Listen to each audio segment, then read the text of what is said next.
இந்த திருவாசக சிறப்புகளை சொல்லி நம்ம எழுத போறோம்.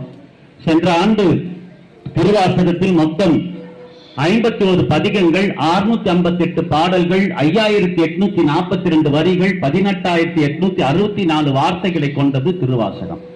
சென்ற ஆண்டு இந்த திருவாசகத்தை முற்றோதல் பண்ணுகிறார்கள், அங்கங்கே சொற்பொழிவு பண்ணுகிறார்கள்.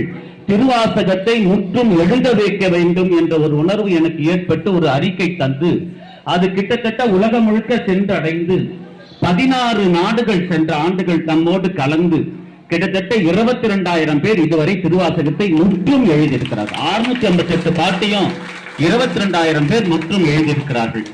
அந்த உணர்வின் அடிப்படையில் இந்த ஆண்டு ஜூலை மாதம் திருவண்ணாமலையில் ஜூலை மாதம் 25 மற்றும் 26 சனி மற்றும் ஞாயிறு 2 நாட்கள் சென்ற ஆண்டு மாநாடு நடத்தணும். 10,000 பேருக்கு மேல அடியார்கள் உலகம் முழுக்க, உலகத்திலிருந்து 8 நாடுகள் வந்தாங்க, மற்ற எல்லோருமே கடந்துக்கிட்டாங்க.